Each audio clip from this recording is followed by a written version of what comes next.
Mister রহমানের আস্তানা এবার খুঁজে বের করে ফেলবে নাদিয়া। বিস্তারিত জানতে সম্পূর্ণ ভিডিওটি দেখতে থাকুন। আসসালামু আলাইকুম প্রিয় দর্শক, সবার কি অবস্থা? হাজির হয়ে গেলাম দীপ্ত টিভির নিবেদিত দেনাপনা নাটকের ৩২৭তম পর্বে কী সব ঘটতে চলছে তার অগ্রিম খবর নিয়ে। অলরাইট, এই পর্বে আপনারা দেখতে পারবেন নাদিয়া এবার মিস্টার রহমানের আস্তানা খুঁজে বের করে ফেলবে। কারণ নাদিয়ার কাছে মিস্টার রহমানের একজন শিষ্য রয়েছে যে নাদিয়ার কাছে আটকা, এবং নাদিয়াকে দেখা যাবে সেই শিষ্যকে অনেক মারধর দিবে এবং এক পর্যায়ে সেই শিষ্য বলবে, বিশ্বাস করুন আমি মিস্টার রহমানের কোনো আস্তানাই জানি না, কারণ আমাকে একবার ওই আস্তানায় নেওয়া হয়েছিল, কিন্তু তখন আমার চোখ বাঁধা ছিল, যার কারণে আমি তার আস্তানা চিনতে পারিনি, এবং যাকেই ওই আস্তানায় নেওয়া হয় তারই চোখ বেঁধে তারপর নেওয়া হয়, যার কারণে ওই আস্তানার ঠিকানা অনেকেই জানে না।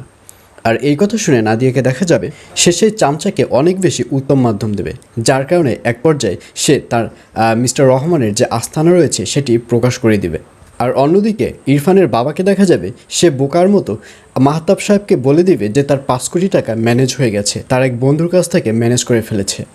আর এই কথা শুনে এবার মাহতাবকে দেখা যাবে সে মিস্টার রহমানকে ফোন করবে।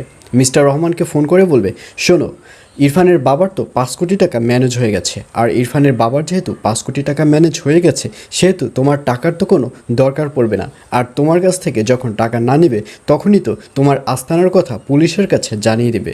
সুতরাং যা কিছু করার এখনই করে ফেলো। যদি ইরফানের বাবাকে শেষ করে দিতে হয় তাহলে এখনই শেষ করে দাও, নয়তো পরে কিন্তু সুযোগ পাবে না।